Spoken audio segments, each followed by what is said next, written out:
we immediately found out. I'd say maybe 30 minutes to recuperate.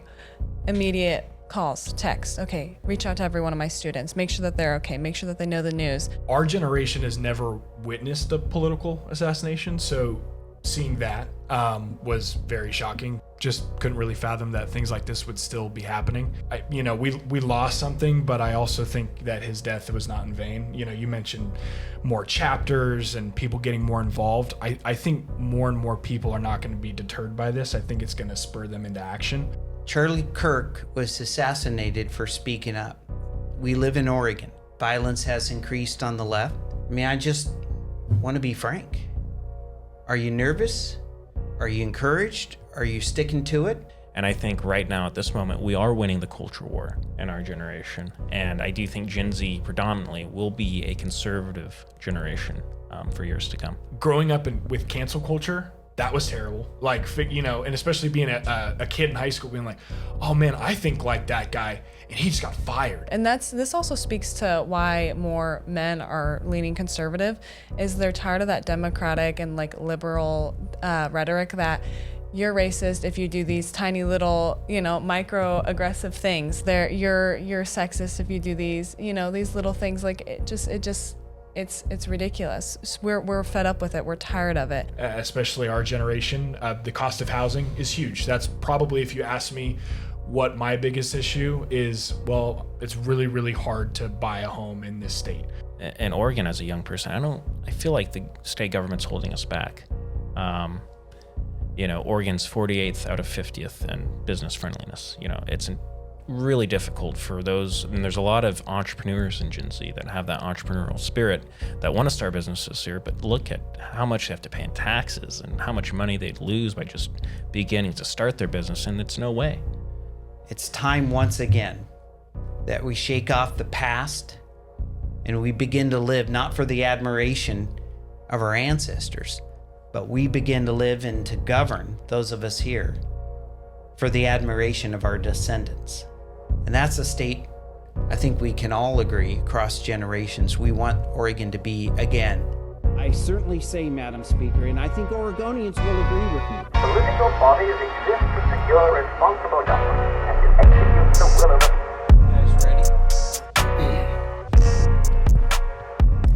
Hey, welcome everybody to the next episode of the Oregon discussion on government efficiency. I'm Mike McLane. I serve in the state Senate, one of the hosts of this great show, and I appreciate all the folks who follow along and watch. And today's episode is going to be a departure to a large extent from the budget. We're going to talk to some folks you've seen before on this episode, and they've been serving as staff in the Senate.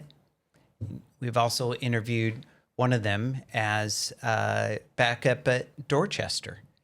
So I have here today 3 members of Gen Z, and we're going to talk about Charlie Kirk and how his assassination has affected them and their generation and things in Oregon. Because ultimately, this podcast and so much of the efforts of myself and my colleagues in the Senate and in the House is about them, to make sure that Oregon is a state that they choose to live, where they can have a home, raise a family, have kids.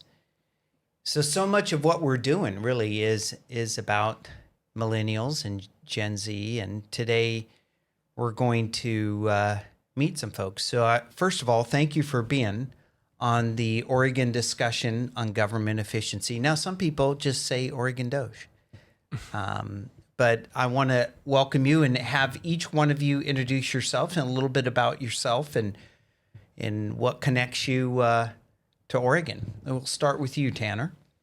Yeah, Tanner Elliott, the chair of the Oregon Young Republicans. So I've been chair since March of this year. Before that, I've worked on various campaigns. This last legislative session, I worked for Senator David Brock Smith. I worked for Cliff Bentz when he was running for Congress, and he won. So born and raised in John Day, which is in your district. John Day's a great anchor city of Grant County. It is. It is. And Grant County's named for President Ulysses S. Grant. Well, Yeah. champion of the Civil War Union side and two-term president of the United States, by the way. Exactly. So I'm a fifth generation Oregonian, so deep Oregonian roots, and I love this state and fighting to make it a better place for everyone to live in. Excellent. Thank you. My next guest from Turning Point USA at Portland State. Everywhere in Oregon. Everywhere. Yes. I'm the field rep for all of Oregon for Turning Point USA, Riley Ashby. I work for Turning Point, and I started as a student at George Fox University, where I very quickly dropped out because it was not my passion to be in school. I thought that I could learn more firsthand experience, and so that's what I did. And now I work in politics, and I do Turning Point USA, and I love working with the students, and I have a lot of fun. And I've always been passionate about politics from a very young age, and so it's just fitting that I continue that path. So how many chapters of Turning Point does Oregon have? As of 2 weeks ago, I had 12, and now I have over 20. So we've boomed in the last 2 weeks. It's been incredible. So where are you from? I'm from Redmond, Oregon. That's my hometown. I am very proud of Central Oregon and the conservative values that I gained while living there. And now I'm in Salem, and I hope to bring a little bit of that conservative touch to Salem, Oregon. Excellent. And last but certainly not least, I'm here. Alex. Well, I hope that the viewers know by now. You are the often brought back by popular demand. Yeah. I'll just give a kind of a little brief introduction. Always great to be back, Senator. I serve the great people of Senate District 30, working for you in the state Senate. And before that, I worked for now Secretary of Labor, Lori Chavez-DeRemer, but back when she was a congresswoman. And I've been in politics in Oregon for about 5 years now, and involved. So it's been kind of a long 5 years, but I'm looking forward to the next 5 years too, and working with these great people over here too. So great. Well, one of the things that you all grew up in Oregon, and you've been active for Gen Zers, and it was a horrific week a couple of weeks ago, September 10th. So why don't you, Charlie Kirk was such a phenomenal, I should say, human being. I mean, he really was special. And I got to meet him and had lunch with him in Oregon when he first came to start Turning Point. I was the House Republican leader. Very impressed by him. And so he was assassinated. So in the hearts of our nation were broken. And so I'd love to hear from you, Gen Z, and three people who have been very active in trying to change things in this state, in this country. How did his life and his assassination affect you? Why don't we start with you, Tanner? It was, I remember getting the text, and I was just in, utter disbelief. Out of all people, Charlie Kirk, a person who goes and debates, leftist students on college campuses. For me, it was, I'm still affected by it. It's just such a horrific event that should never happen to anyone, regardless of what they believe or what they stand for, even if it's something I vehemently disagree with. And, to leave a wife and two kids and to see people celebrating that, it makes me feel better that in this moment we are on the right side of history. And Charlie Kirk's going to be dearly missed. I actually, he inspired me to want to get involved. I went to my first Turning Point conference in 2019. And how old were you then? 19. 19. So you were born in the year 2000. That's easy to add, isn't it? But I digress. But so you're 19 years old. You go to a Turning Point USA conference. How did that affect you?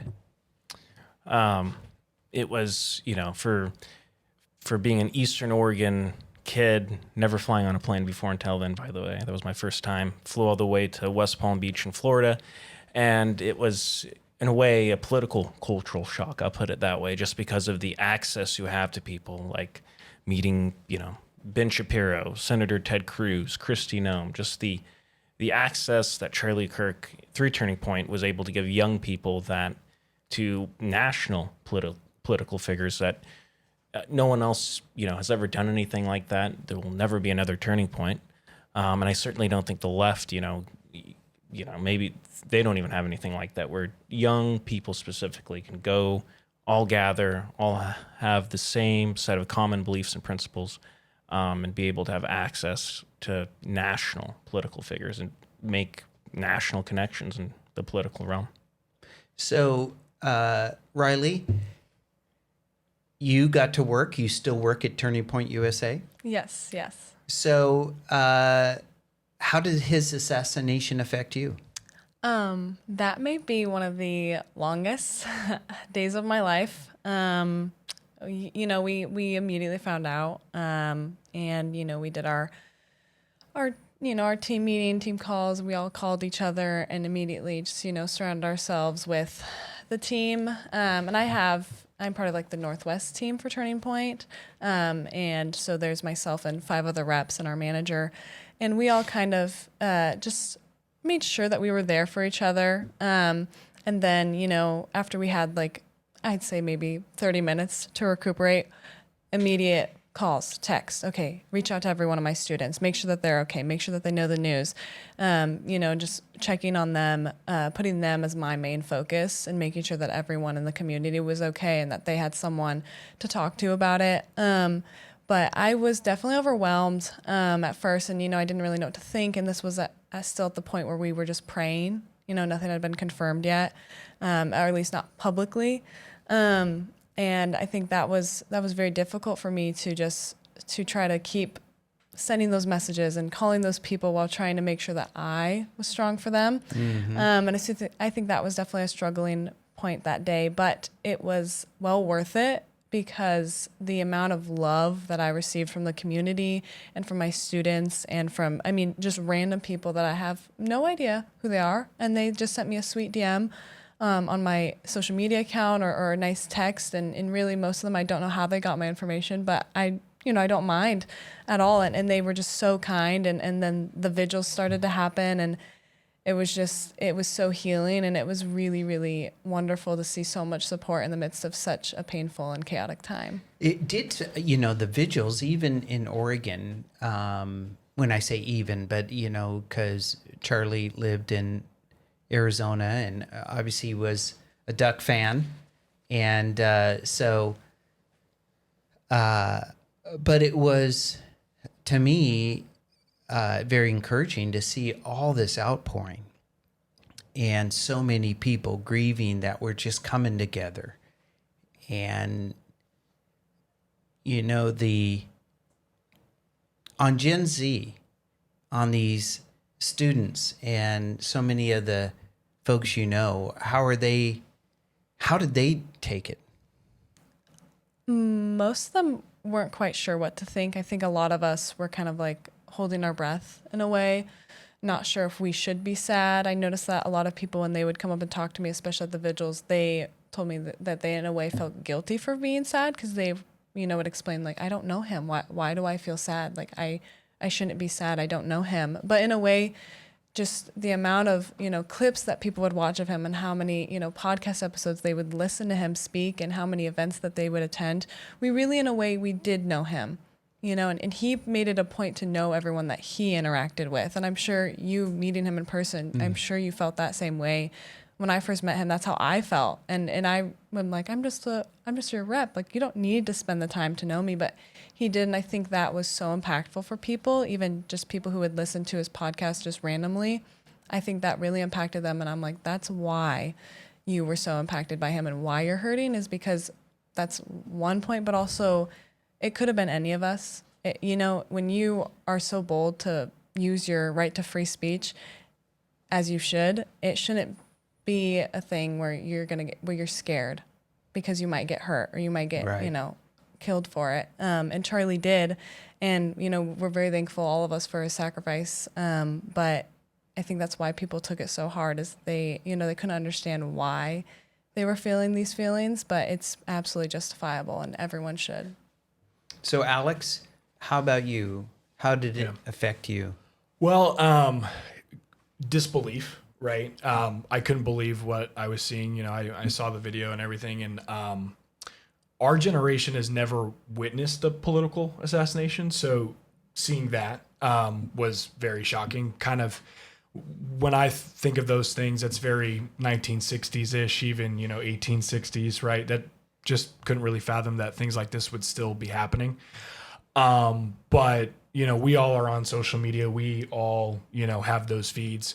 I would say my feed is more kind of half and half. I have, you know, some friends and some family who are on the left side of things, and same with on the right side of things. And the thing that really bothered me and was so unbelievable was, you know, regardless of who this man was, an innocent man was gunned down in broad daylight. He was murdered. And to see people celebrating that and, you know, wishing that on somebody is horrific. But, and Tanner, you kind of mentioned this, it made me think in an instant, well, we're on the right side of this thing. To wish that on anybody is horrendous. And for our generation too, it's just, you know, we lost something, but I also think that his death was not in vain. You know, you mentioned more chapters and people getting more involved. I think more and more people are not going to be deterred by this. I think it's going to spur them into action. And for me, growing up, I grew up in Metro Portland, so the high school that I went to was it was liberal. Teachers were liberal. Teachers would espouse their views. And I kind of viewed myself as like Charlie Kirk, in the fact that I would try to, you know, stand up and talk to my fellow students about my political views. And seeing somebody like a Charlie Kirk and like him, it made me inspired and like, oh, well, he's doing it and he's been doing it. Well, I can do it too. And I think our generation really lost somebody who could articulate and bring people in. Like you mentioned, the Turning Point USA events, which are, you know, I've never been to one, but I've always heard great things, and the access that you can get to your leaders is phenomenal. So it just still kind of in disbelief that something like that can happen, but it shook me up pretty bad. I'm not gonna lie. I'm still a little in shock, but yeah. So, Alex, how did Charlie Kirk, his life, his work inspire you? You know, so like I said, kind of in high school is when I first started to see who he was. But I got the privilege to see him speak at the University of Oregon in 2021. And ironically, that event was moved a couple of times because of threats on campus from Antifa.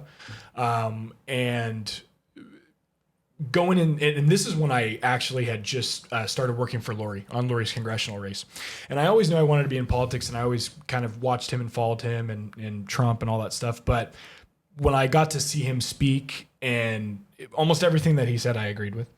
And it was awesome to see somebody who was young. I think in the political sphere, everybody's on the older side, right? And you think of politicians kind of on the older side.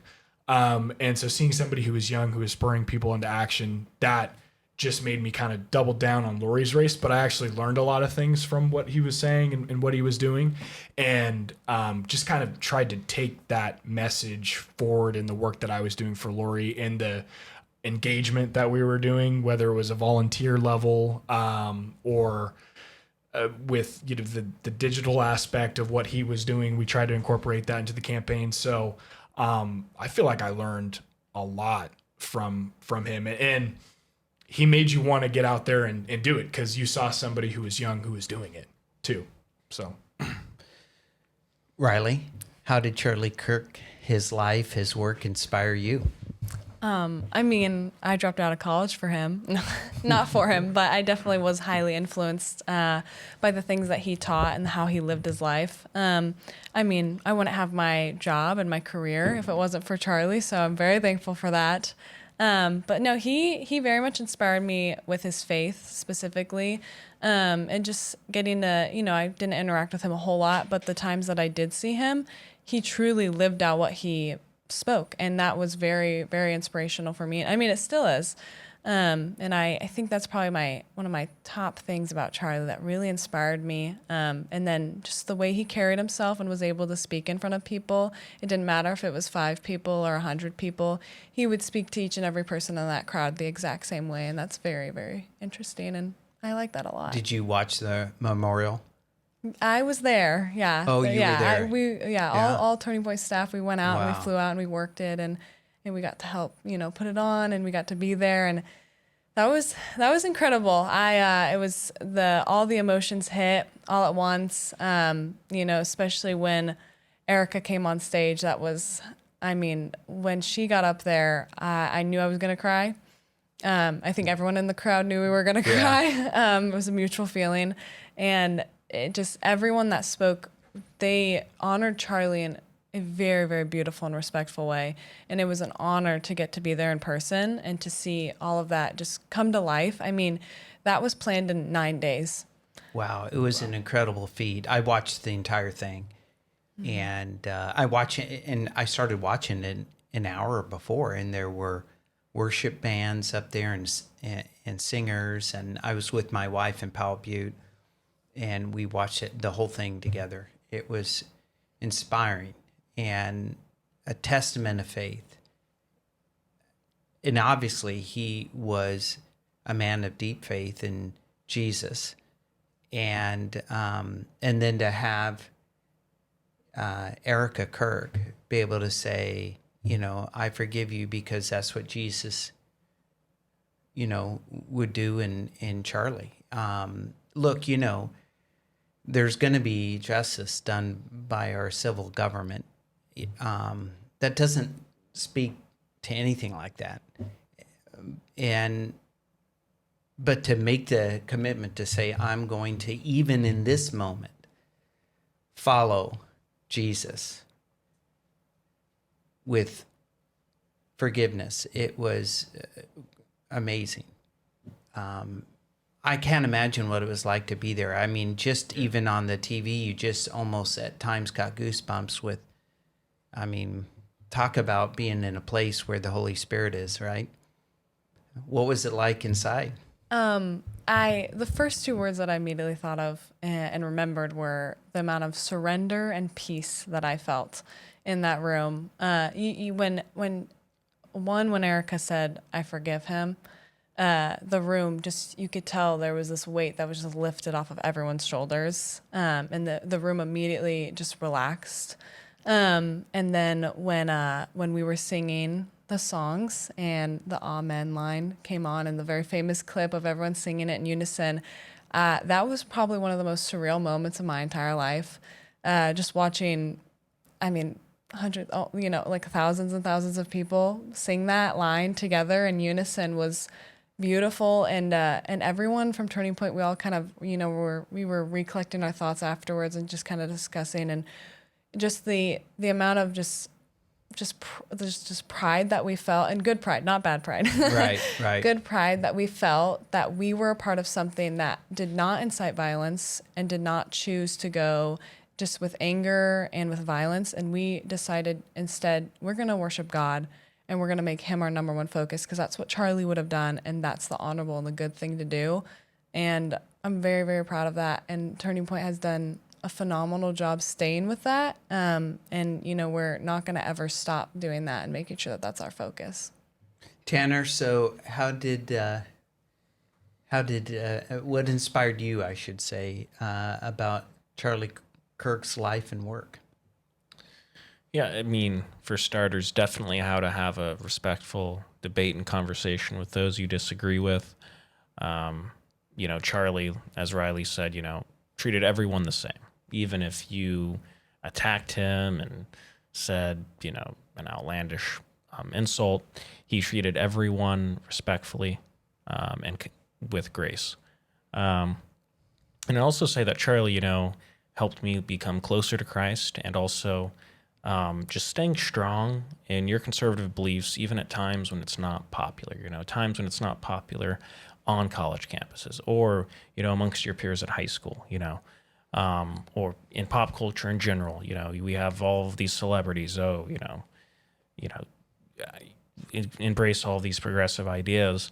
But that's what really inspired me about Charlie. It's how he conducted himself. He was the model of how a Gen Z conservative should act, and how they should carry themselves in the world that we have today. And he will be dearly missed. So did you watch the memorial? Be able to see some?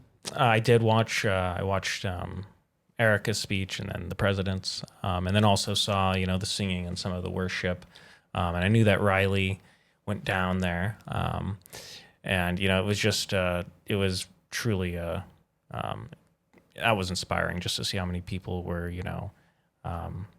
together to celebrate the life of an extraordinary man, and celebrating faith as well to do it. I tell you, the mainstream media, some in the mainstream media, said that it was unbelievable. Said it was a Nazi rally. It's awful. It just completely, they can't even let a celebration of life happen for someone that was brutally murdered. So it's really disgraceful. But everyone in that room, Rille, those people, that is the future of this country. And that's what gives me hope and makes me to want to continue to stay strong in my beliefs. So we have here, you grew up in Eastern Oregon, Central Oregon, West Linn. Happy Valley, but Happy Valley. 20 minutes from Portland. All right. So, yeah. So kind of a cross section. And you're all Gen Z, late term millennial, but pretty much Gen Z, as I understand it. So, and you've all been active and speaking your mind. You've been on campuses. You're either have roles like you have now, or you work for a state senator, as you do now, Alex. And so, are you nervous? Is Charlie Kirk was assassinated for speaking up. We live in Oregon. We live in a state where there is a movement amongst leftists. It's certainly national news right now. Violence has increased on the left. I mean, I just want to be frank. Are you nervous? Are you encouraged? Are you sticking to it? Anyone want to take that question? No, not at all. I definitely had, thoughts about this, and my parents especially were the first to ask that question. They were like, so are you going back on campus? Because, that's my job. I came from campus to here today, and no, I'm not afraid at all. And even last year when I mentioned this last time I was on the podcast, was about my little ruffle with Antifa at Portland State. And I'm not worried at all. I know I can only assume what they'll try to do. And I'm going to assume pretty confidently that Antifa won't back down. And I'm okay with that. If that's how they want to exercise their freedom of speech is with violence and wrongfully, then they can do that. But justice will be served. And it doesn't make me any less confident going on to campus. I will continue to go to Portland State. I will continue to go to U of O. I will continue to go to Oregon State, and everything in between, very proudly, and I'm excited. And my students today, we had an enjoyable day tabling together, promoting our conservative values, and did everyone agree? Definitely not. Did they say some things? Yes, but never fear, never fear. Tanner? I would say that for me, the left, I said this in my speech at the platform convention this last Saturday, the left will not intimidate us, threaten us, and they will not silence us. And I think it would be a disservice to Charlie to let what happened to him make us scared not to continue what is, in my eyes, my mission, our mission of fighting for our conservative beliefs and principles for Gen Z and for all Oregonians. We look at this state, we desperately need conservative principles in this state more than ever. I mean, 40 years of democratic control, we see all around us the quality of life in our state. Friends of mine at my age are leaving. I'm sure as you guys have friends that are leaving. So if anything, Charlie's murder made me more determined than ever to continue to do what I'm doing. So Gen Z, what is it about your generation that you would say is unique compared? Now, I know you all live in Oregon and you all grew up here, but you're all rolling up your sleeves and working to change the state and to make it work for your generation. How are you different than the millennials and the Xers and the boomers? And well, let me just stop there. Anybody, Alex? Yeah, I think the biggest thing, and Charlie Kirk kind of used this to his advantage, is social media. Like, we all came of age in social media with, whether it was iPods and then iPhones, but the access to information that we have at our fingertips, I mean, a computer in our pocket, right? We just can have access to real-time information all the time, and we get to see people like Charlie Kirk, like, Ben Shapiro, Candace Owens, whoever it may be, get out there and kind of spread the conservative word. So I would definitely say hands down social media. And you can get involved from, whether it's a TikTok reel that you see that makes you really upset, or it's, a YouTube video that you just watched. That's what really kind of made me different in a sense where I could see things in real time and react to them and send a clip to my friend and be like, oh, did you see this? Did you see that? But it just lets so many more people get involved. I would say everybody that I know who is a Gen Zer is somewhat involved, whether they like it or not, or if they want to admit it, based off of who they follow on TikTok or who they, watch on YouTube. It's just made us all more alert and aware to actually what's going on politically. So do you think it made Gen Z more cohesive, or has it made it more divided? How do you think it's affected your generation? I think divided for sure. I don't know if you guys want to chat, but it's like, you can get so many different opinions on a TikTok video or something like that. I would say it probably divides more, in my opinion, which isn't a good thing.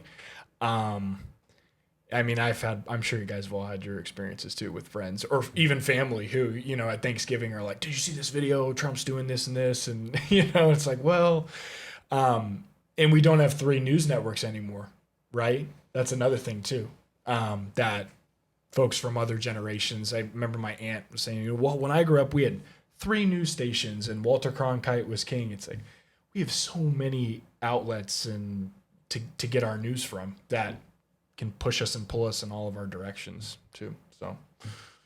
So Rille, how do you think Gen Z is different? My take was very different.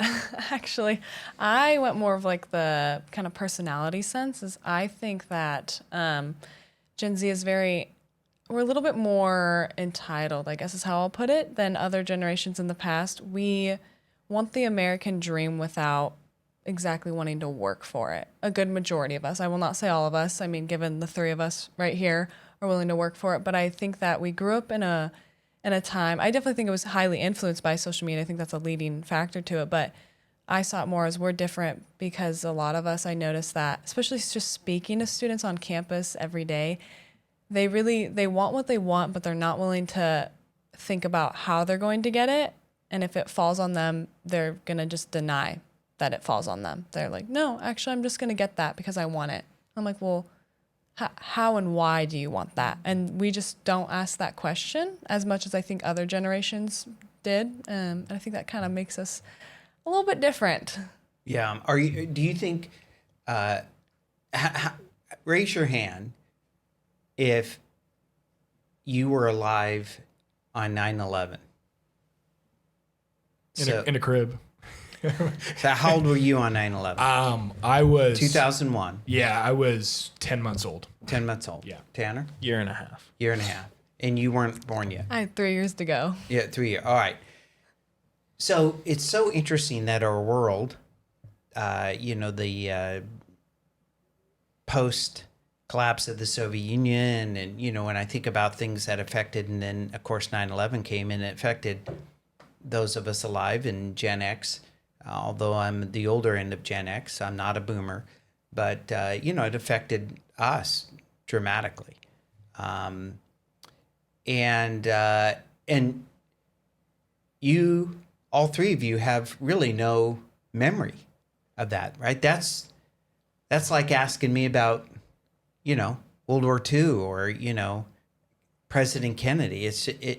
I have no memory of it. It's just history.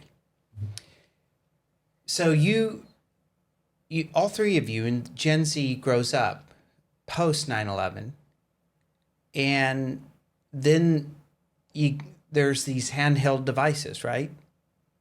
Yeah. Social media, etc. So your generation, you're born in a generation that has 100,000 news sources. I mean, it really, how does Gen Z get their news? Yeah. Media. Probably social Yeah. media, right? I would say Twitter. Scrolling on our Social phones. media, Apple News always sending headlines. Yeah, always. I'd say You can't Apple escape it. News probably really, if you have an iPhone, Apple News. Is Do already any implemented. of you get your news from television? Watching the news, nightly news at night? No. So, what an interesting. So, how do you think Gen Z is unique amongst the generations, Tanner? Well, I think Gen Z is a lot more savvy, tech wise. But I think there is to Alex's point, I do think we're more divided. And it really even comes down, growing up in Eastern Oregon and seeing how Gen Z acts there with the conservative principles that we grow up with, the culture, the lifestyle, and then living in Salem right now, seeing how the Gen Z acts over here. I'd say that half of Gen Z wants to work hard, while the other half, as Riley, I'm going to go back to Riley, as Riley said, wants it but doesn't want to go get it essentially, and that could be just maturity. I don't know, on college campuses, interacting with those, but I know plenty of people that are in Gen Z in Eastern Oregon that are buying their first home already, and figuring out a career path and working hard and trying to live the American dream. But I think that there are plenty of people that do work hard and they're going to work hard. And I think right now at this moment, we are winning the culture war in our generation. And I do think Gen Z predominantly will be a conservative generation for years to come. Why do you think that? I think it's because at the end of the day, it's, we grew up in the time of cancel culture. You say something, you get canceled. Did that happen at all your high schools? Oh, yeah. And I mean, if you said the wrong thing, people would Yeah. you all went to school during the rise of the woke era, right? And so, it's so interesting because was it the same? Like, what was your experience? Did cancel culture take place at Grant Union High School? It didn't, but seeing how it happened online. Okay. That's where, it didn't personally ever happen to me, but, seeing it unfold online, seeing people completely have their, career ruined because they, decided to tweet out one of their political beliefs that wasn't controversial, but someone they worked with disagreed with it. And some people even got canceled retweeting or liking a post. Yeah. And that's crazy. Yeah, no, I think growing up in that kind of environment and saying, oh, you can't say this and you have to, play by a certain set of rules. And then it seems as if there's always these hypocrites, do as they say, not as they do. For example, John Kerry during COVID. Mm-hmm. He's preaching everyone needs to wear a mask on a plane. But then in the midst of COVID, here he is. There's a photo of him not wearing a mask on a plane. So, I think COVID, by the way, just to go to this point, that's huge too. Played a huge role in how, canceling school, not letting us go to the gym, not letting us go to church. Or camping there on a state, state grounds. I had a state trooper kick us off camping ground. Like, shouldn't we be camping when outside? Outside Camping. Kicked us off. Yeah, said by order of the state, you can't camp. Didn't they shut down beaches? Oh yeah. Can you believe that? Yeah. No, I can't still. Wow. So Gen Z, what would you say if you obviously, Riley, you're talking to a lot of college students, and Tanner and Alex, have their circle of friends. Some of them are college students, and some are folk. But what would you say? I mean, Gen Z, what would be the top 3-4 things that Gen Z is like, this is what we want our country to be like?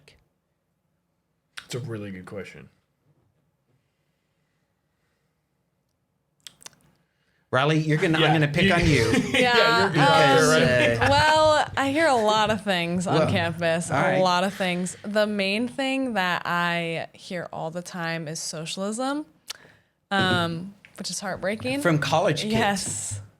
Socialism.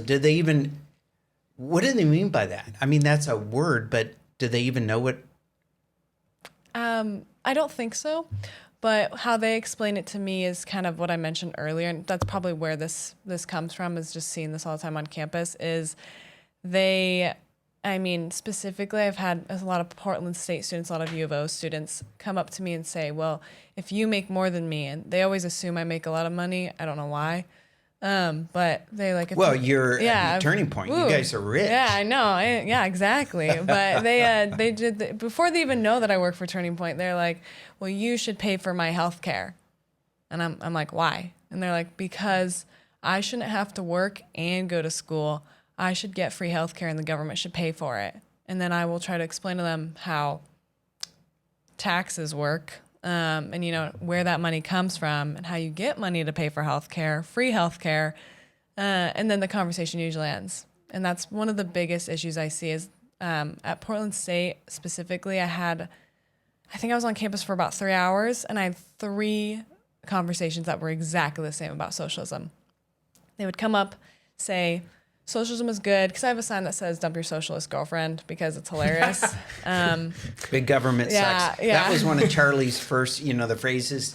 I love that. I remember getting a sign on that, and I thought, love that. That's still one of my favorite phrases. It's a good one. It's a good one. I will say, sorry, Charlie, but the dump your socialist girlfriend is so much better. Dump one's your so good. socialist girlfriend. The male audience really likes that one. Oh, it's great. The females don't like it as much. I'm not sure why. They just, they always kind of get mad and they tell me, well, socialism is good. They should want a socialist girlfriend. I'm like, so he does all the work, you get all the benefits?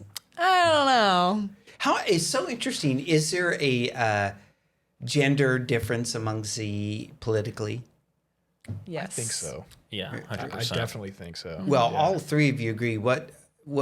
So, Alex, what do you think the difference is? Listen, our audience here viewing this, right? These are 3 Gen Zers. We're Personal just sitting opinions. around having Yeah. a conversation to honor Charlie Kirk and his life. And so we're going to just have a conversation. I'm not asking you to prove facts. No one's going to cancel you. You're not going to lose your Fact check? job. Yeah. Since I'm the only one who can fire you at this point, you're not going to lose your job. Yeah. No, I guess Sierra probably could. But anyway, So what is the difference between Gen Z women and Gen Z men? And is the gender fluidity that Z and sort of late term millennials are known for? I got to be honest. I mean, that wasn't a thing in Gen X. Yeah. For me, again, personal opinion, I feel like I know way more Gen Z women who are on the left side versus men, but I do stumble occasionally across the men who are, but I am surprised by that. We can find the data. I don't know where it is, but I want to say, and Riley might have a better idea than me, but I think the data is showing that it's disproportionate that Gen Z men lean more conservative and Gen Z women lean more to the liberal point of view. It's interesting because I was looking at some of the statistics and it was show. I was trying to think of the show, but I can't remember. But they had some charts up there, and of course, if you got charts, right, must be true. Yeah. And they were talking about, it was data points of where people were thinking about, conservative, and what they showed was like Gen Z as a percentage has almost the same amount of conservative males that baby boomers have. Yeah. Because, typically people get more conservative as they get older. Yeah. And, et cetera. And what they found is like, holy cow. I mean, that was one of the discussions. Like, where did all these guys under 30 suddenly become conservative? Yeah. To the point of rivaling the baby boomers. Yeah. That's yeah. I can believe it. That's a great statistic. What do you think made your generation so conservative amongst the guys? I think Tanner hit it on the head. I think growing up with cancel culture, that was terrible. Like, and especially being a kid in high school being like, oh man, I think like that guy and he just got fired. Like, well, I can't go and work in a job like that or, tweet something like that because I don't want to get fired. And I also think COVID was huge. I think COVID, when we look down the roads of, why is that data point accurate or why did that come true? I think it's going to be totally entirely focused on COVID. COVID was huge. And I don't really think about COVID as much. I probably try to forget about it, but just seeing what authority can really do and what power they actually have over you, whether it's like, oh, you can't go camping or you're going to get arrested or, what you have to wear a mask to go to Fred Meyer's or whatever it is. I think that was really eye-opening for a lot of people. Did you find that people in Happy Valley and the area where you grew up, and you were in high school or junior high, when COVID hit? I was in community college. Okay. Yeah. So, did people kind of turn, like if you didn't wear your mask like you were supposed to, did you find young people trying to police other young people, or was it Karens? Yeah. Well, that's a really good question. A little bit of both. But again, Clackamas County, I mean, it's especially in the community college, it's pretty liberal, I would say. So, man, you get policed by anybody. And I'm ashamed to admit it. I was like, I don't even want to deal with that. I'm just going to wear the damn thing, But that also kind of feeds the fire, too, of like, wanting to be more conservative. It's, so. Well, and I would just add that's why freedom is what wins at the end of the day. Gen Z doesn't want to deal with this constant state of victimhood. That's what the left, projects is, this victimhood status. And Gen Z doesn't want any part of that. We want to live our lives freely and in peace. And I think main point, people don't want to be around victims all day. Yeah. We understand things happen. Things have happened in history, but at the end of the day, you got to move forward.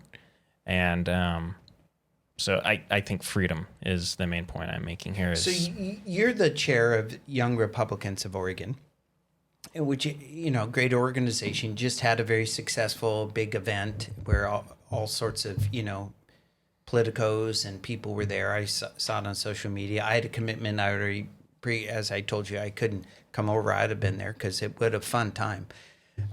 So more conservative males than females in the YRO? At the moment, yes, but we are continuing to grow and expand. Yeah. We are a big tent party at the end of the day. Yeah. Especially in Gen Z. We are, and we have people constantly. We have our memberships growing. People are coming in. We're going to start expanding our clubs, having more local chapters. But at the moment, we do have more conservative men than women in it. All right. Yes. Well, and interesting, you grew up, and this is the thing I'd be curious of all three of you. When you grew up, were you judged on whether a group you were with had diversity or not? I mean, was it like, oh, you have twice as many guys as girls, and that's not good, or you don't have people of color were there, and so there was, I've had people tell me, and they just got sick and tired of being judged. When you grew up in Gen Z, did you feel judged by the left, or did you feel judged by the right? I mean, I felt judged by the left. One of the reasons why I left George Fox University was because of experiencing that. They gave scholarships to students of color, and I obviously put Caucasian down on my, the little form that they have you fill Right. out. Seems honest. Yeah, I was like, I'll put Caucasian female. Yeah, that's what I am. And I got no additional scholarships. There was a couple, thanks to good grades and hard work and merit. I got some scholarships, but I found out a lot of my fellow students who didn't have as good of grades as me, but they were of color. They got scholarships because of that. It's so interesting because, the affirmative action came out, when I was a kid, and it was a reaction to the civil rights movement and, of course, the horrible treatment that folks got. I mean, a lot of Americans, because of their race, and a lot of Americans because of their sex, female, were excluded from participating and excluded from a lot of benefits. So the country made this decision to say, hey, we're going to allow, in essence, discrimination, a permissible discrimination, to try to create some balance and et cetera. And, I grew up and, the 80s, went to college in the 80s, and it was just commonplace. And what I've known, and most people didn't even think about it, but what I find interesting about Z is you guys are acutely aware of it, and it's almost like my generation was the first generation that they experimented with, and here we are 2 generations later, and there's a big reaction against it. Has it run its course? I hope so. I mean, I'm not in school anymore, obviously, but to that point, I feel like it was so, at least when I was growing up, completely in your face. I mean, my high school had a program, a microaggression program, where they took teachers of color, students of color, and blew up big posters of, and they had slogans that were allegedly said, racist slogans that were said towards them. Right. And they hung them up all over the campus as if to say, this school is just intolerable and it's full of people, we can't be saying microaggressions. And it's interesting that you say when you were growing up, it just was kind of a way, nobody really talked about it. It wasn't assumed. With my generation, or with my experience, it was so thrown in everybody's face, it is as if judging you, kind of a thing. Like, oh, you're so bad. Like you can't be microaggressing people, or whatever that term was. And I think, and we got to microaggressing somebody. I wish there was a term. It's so interesting that, I just find it fascinating because I love history and trends, and but when you think about how 2 generations, nearly, 60 years later, the experiment, which I'll admit, when I was younger, and I look back on my time now, and I didn't oppose affirmative action, but then the question becomes, okay, now 60 years later, as a nation, is it time to sort of get back to merit-based, which is what there's a big movement. So amongst Z, is merit-based a movement, or because you've talked about folks that are about socialism, when you talk to kids on campus, do you guys talk about whether systems should be merit-based or based upon immutable characteristics like race and gender used to be immutable, but anyway, we'll stick Not to that. anymore. Yeah. No, one of my favorite phone boards that I have is DEI, didn't earn it. And I love that. I love that board. Makes a lot of people angry. And I have a lot of students, specifically of color, that usually come up and, question that. They're like, what does that mean? Like, why would you say that? And they take it personally, which I think is something that Gen Z needs to stop doing, is we need to stop taking things so personally, because we're never going to heal our generation. We're never going to be able to grow up and move on if we don't. But I definitely think that, I think the common level of Gen Z, I think the majority of us, we're ready to start moving towards merit-based. And just demographically and historically, you can see that the trends are not moving in favor of affirmative action. I think Black people are worse off than they were when it began. And I think it's destroyed us as a country to choose to make things race-based and gender-based, because it honestly makes us sexist and racist in a way. That's interesting. So do you think that by talking so much about it, now all you guys went to high school during a time where it was so pronounced, and it wasn't in my experience, but that it had this reaction. Getting back to that question, Riley, or in Gen Z, why is that your generation having more conservatives than the previous few generations? I think, honestly, especially in the current political, well, not the current, but in the past decade, the political climate, I think people are just tired, and this also speaks to why more men are leaning conservative, is they're tired of that democratic and liberal rhetoric that you're racist if you do these tiny little, micro aggressive things. You're sexist if you do these, these little things. It's ridiculous. We're fed up with it. We're tired of it.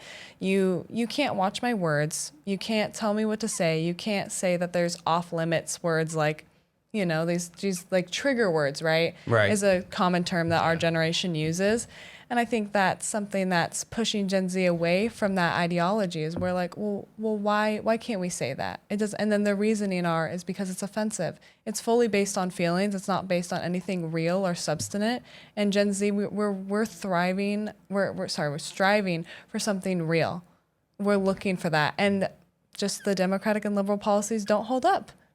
Well, I think we could all agree on that. Certainly, Oregon, having incurred this incredibly expansive, social justice agenda, and one of the legislative leaders throughout all of that is now our governor. And so now that we've, run out of other people's money, so to speak, we're going to have to really roll up our sleeves and dig the budget. And then it begs the question, is she the right person to lead? I mean, her entire career has been expansion, right? And so righting every wrong with other people's money, and then you get to a certain point where, oops, what now? And which is why they're having such a difficulty. Does the budget, does Gen Z talk about the budget? I would argue we do, actually, especially, a lot of Gen Z conservatives that I know did like a lot of things in the big, beautiful bill. But a lot of us were on that, the concern about how this is going to grow the national debt. And especially here in Oregon, it seems that the party's answer to every solution is, well, let's just throw more money at it. That's clearly the problem. Even though, for example, in K through 12 education, our test scores continue to get lower, and Oregon continues to fall lower and lower in the national rankings, but yet every biennium we spend more and more and more on K through 12 education. So we do pay attention to it, especially, now that we have a lot of Gen Z conservatives that are now finally paying taxes. I think people are really opening their eyes and seeing just, well, and the evidence that shows it is people are leaving Oregon our age. Yeah. People are not staying here. They're Yeah. going to Nevada, Arizona. I have a friend named Cody. He's in Nevada right now, and he's not dealing with, income taxes. So, Oregon makes it hard for young people already. And then we continue to get taxed, just like the transportation package today. That's going Right. to hurt young people, disadvantage people more. Yes, a percentage of income overall. Yeah. The gas tax and the registration fees, and it's all the other stuff. I mean, the gas tax, they say it's only 6 cents, but it's all the other stuff laying in there. As a percentage of income, it impacts older folks much less and impacts your generation significantly. When you look at the percentage of your disposable income, you now have to contribute more just to renew your license or get a vehicle. Does the national debt, Gen Z, do you guys think about, do folks on campus think about the national debt? No, when it comes to real issues like that, and I say real in a sense like they're not social justice issues, they're real issues that are going to affect day-to-day Americans. Those don't get brought up nearly as much as I think they should on campus, and I do my best to try to bring those up, but it's definitely difficult specifically on those college campuses because they are just so consumed by social justice issues. That's all they want to talk about. The only thing where they do lighten up a little bit is the taxes. Anytime I say, we hate taxes, we don't like taxes, less taxes, then they start to open up a little bit more. But that's like the one issue that they'll really lean into. What do you think when the three of you are conservative, you're in Gen Z, when somebody is in Gen Z and they're active, but they're not conservative, they're leftists or they're liberal, whatever the phrase is to describe them, what would you say amongst your friends and peers? What are their biggest issues they're most concerned about?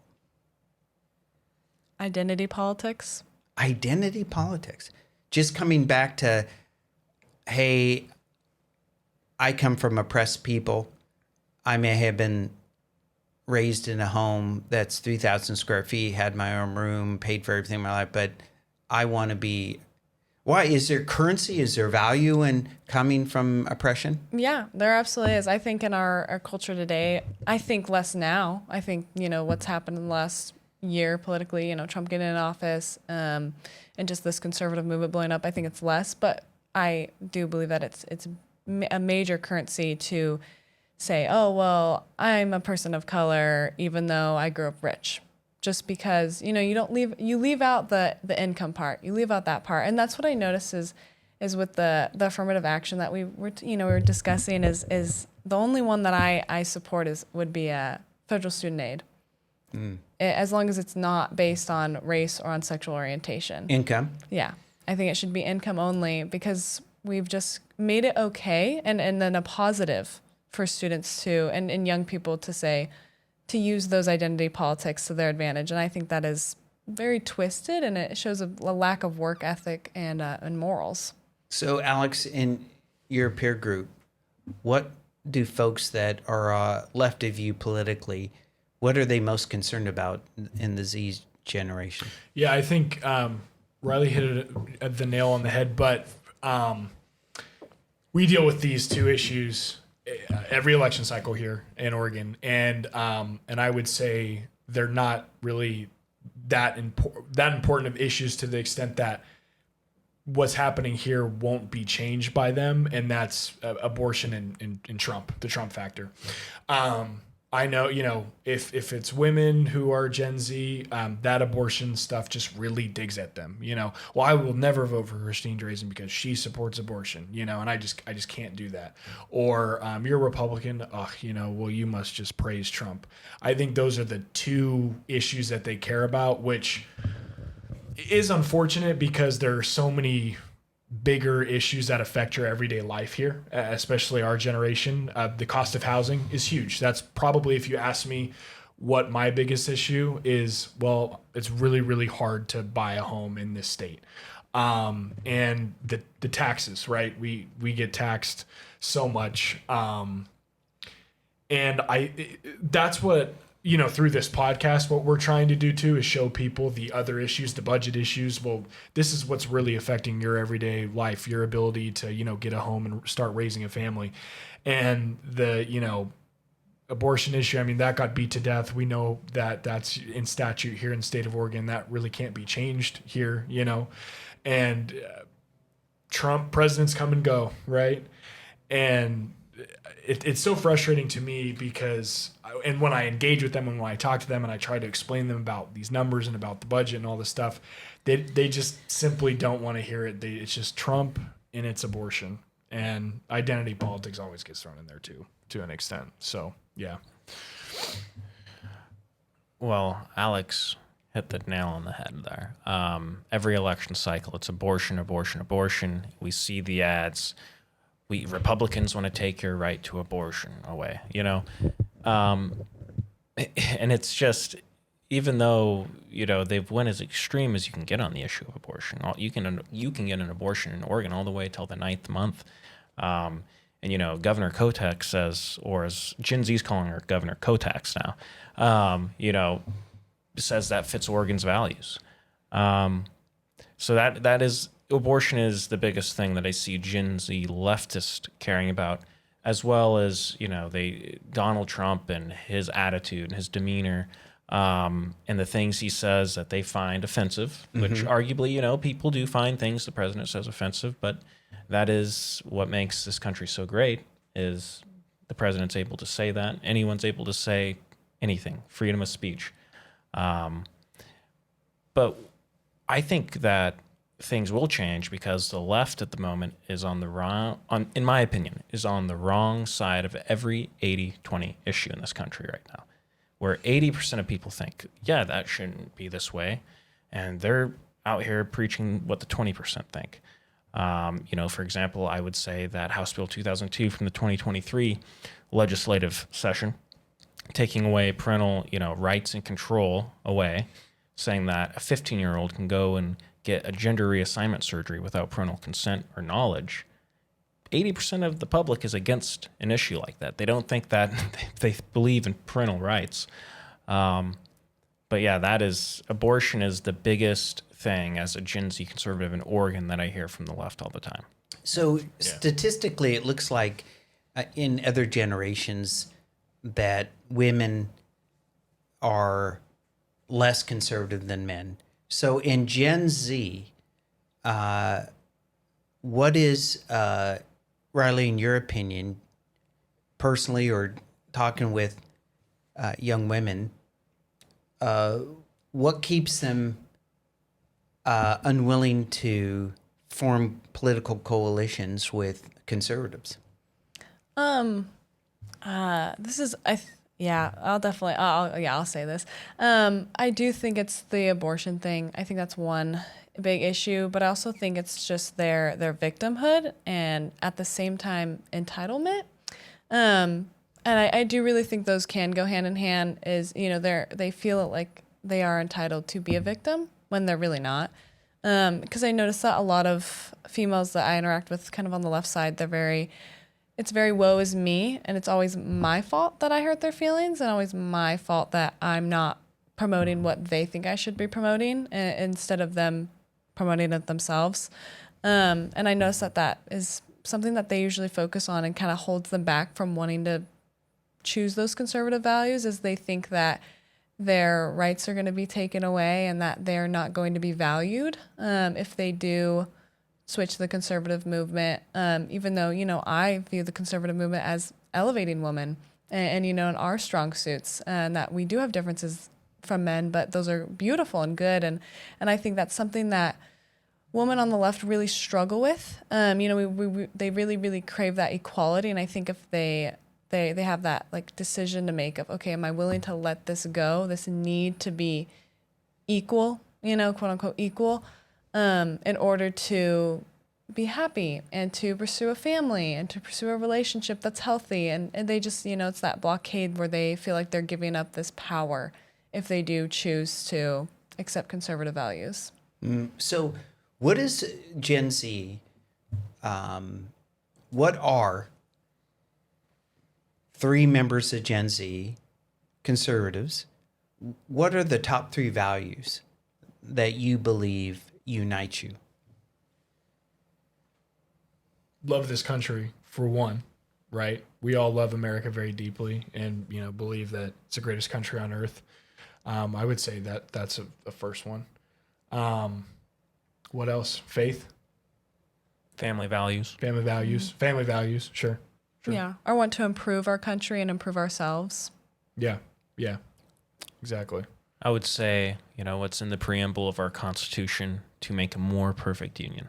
I think that Gen Z cares very deeply about improving society, improving life in our country for everyone. Does Gen Z have a consensus on what it is to be an American? I don't know. I think we might be struggling with that, right? I think that's a kind of a turning point, you could say. What does it mean to be an American? I feel like we struggle with that. I feel like that's kind of why we're at war in our generation right now with each other, is because we cannot define that and we can't figure out a clear definition and agree on it. Well, I know what it means to be an American, but Sure. a lot of people I know, but I can understand, that divide and them not understanding that they live in the greatest country on earth, the country that has done more for humanity, that has lifted more people out of poverty than any other country ever. And the country that also at this moment is doing its best to maintain global peace. Without the United States, the world would be in utter chaos. So I think we have a problem of people not knowing how fortunate they are to live in our country. And our education system as well does not do a good job of teaching students that. So, as we begin to wrap it up, what is Gen Z hopeful for? Like, if you could say, we're going to, because obviously the 3 of you have great work ethics. I've observed you, know you're by your reputation. So 10 years from now, what do you hope Oregon looks like? More unified. And I think that's something that all Gen Z kind of is hoping for, is to be more unified, and to have our voices, truly implemented in, the legislature and in politics, I think in general, and in society. I think that's really what we're striving for is unity. And I think we're just, we're young. And so I think we're still figuring out what that means and how to get there and defining that for ourselves and for, our generation. But I think that's really what we're hoping for. Alex? Oregon's a very, very beautiful place to live. I've been fortunate enough to go to a lot of other states, and I think that Oregon is the most beautiful state. My fiance would disagree with me, and she would say Hawaii, but I think Oregon is so beautiful. And what I would love to see in the next 10 years is for it to be more unified. Just give us a balance and just stop ruining it. I'd love to retire here, whether that's the estate tax that you've been working on this past legislative session, and seeing maybe Portland being a place that I'd want to go eat dinner at again, which I really refuse to go down there because of how bad it's gotten.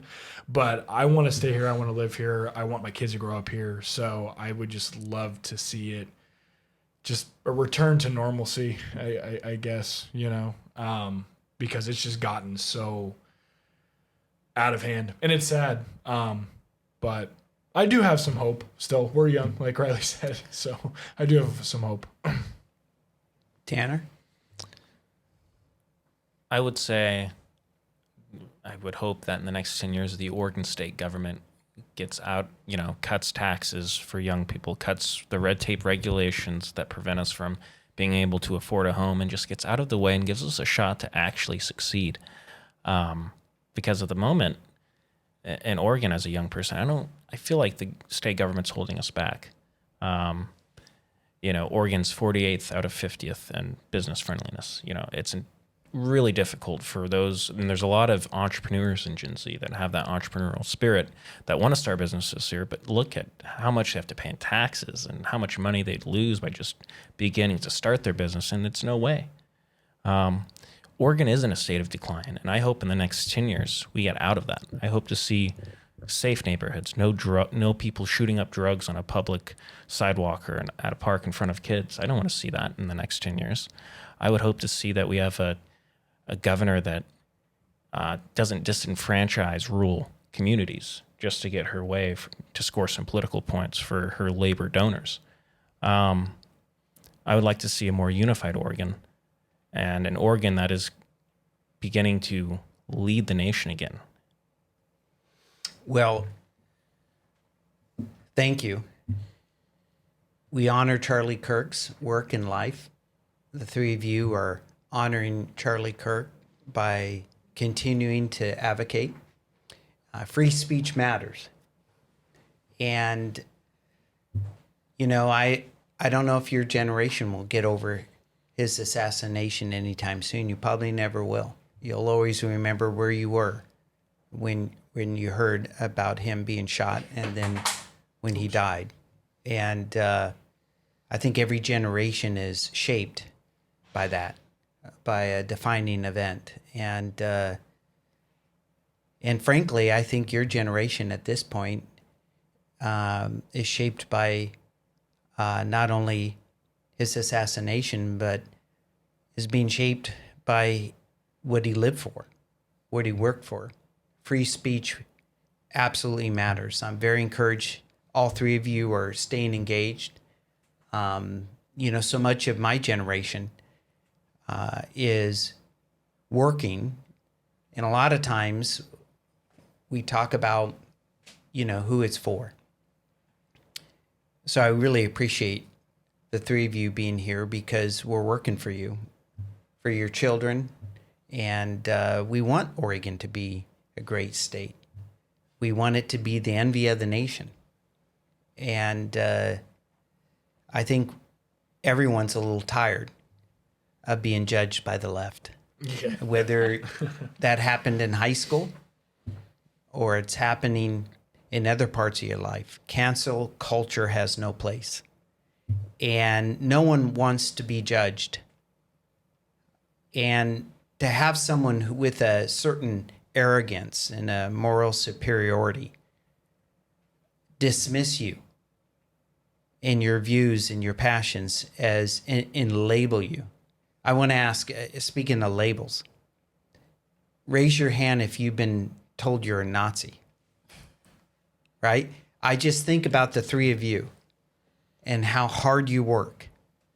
Eastern Oregon, raised, Central Oregon, Happy Valley, Portland area, right? And all three of you have been called a Nazi, have been called names. And so I'm sorry you've gone through that. And I'm so sorry that our state was so inhospitable to you and honoring who you are as people and giving you that freedom to grow and believe what you want. But I do believe, even though because of COVID, as you said, and so much in the past, and for the folks who are listening, those awful mistakes don't have to be who we are. We can change. And sometimes it takes a generation of courage. And if you look in our history, it always seems to happen that there's a generation that says enough. And you begin to live once again the values that made this country great. Now, we always haven't been perfect. I mean, as you said, we're moving toward a more perfect union. And a lot of past generations have got it horribly wrong. But we work it out and we stay a union and we stay engaged. There's no place for violence in politics. We fight with ballots, not bullets, right? Yep. Free speech. If you don't like it, You combat it with more free speech, your own free speech. It's a marketplace of ideas. I'm so encouraged you're in the game. I came back to the legislature after a time off to a large degree for your generation. I'm very alarmed by the way Oregon's been led. I'm alarmed by the national debt. I'm also alarmed by the debt that you've been handed in the absence of cohesion. In essence, it's a debt. When you can answer what it is to be an American, how in the heck can you have the tools in your generation to be able to take on the debt loads and all the other challenges? But in the midst of that disadvantage, when I see folks like you sticking with it, and I think, okay, your generation, especially conservatives from the high school Gen Z, you've been marginalized. You've been told you're not wanted. You've been told you're not worthy of investment. But you know what? That's not your identity. And for the folks listening, I'd say, hey, it's time. It's time once again that we shake off the past and we begin to live not for the admiration of our ancestors, but we begin to live and to govern, those of us here, for the admiration of our descendants. And let this state be a state that when you're serving, when your kids are in high school, they can be whoever God created them to be. They can have the views that they want. They can speak freely without the fear of violence and without the fear of cancel culture. And that's a state I think we can all agree across generations we want Oregon to be again. Mm-hmm. And I really am grateful. I'm grateful to Charlie Kirk, to his work. And we certainly wish nothing but peace and well-being to Erica Kirk and to her children and to everyone at Turning Point USA. We're with you. And if there's anything we can ever do to help, and for all those new campuses coming up, hey, if you want a 60-year-old senator to come down and say hello, call. And I've got a whole slew of buddies I can grab and bring with me.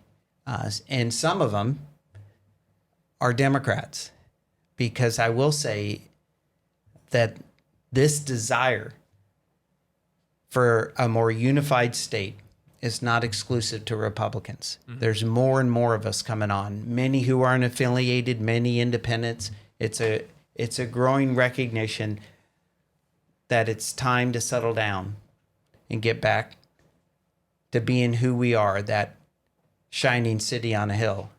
And for Oregon, it's the place where, remember, people got in a wagon, or they walked on foot, or they lived with their families for 1,000 years. But we came here because Oregon is the most beautiful place on earth. Mm-hmm. Yes, and we are going to make a difference. Well, with that, this episode has been dedicated to Charlie Kirk and his life, his work. I'm here with my friends, Gen Z, Alex, Riley, Tanner. Thank you. We'll see you at the next episode.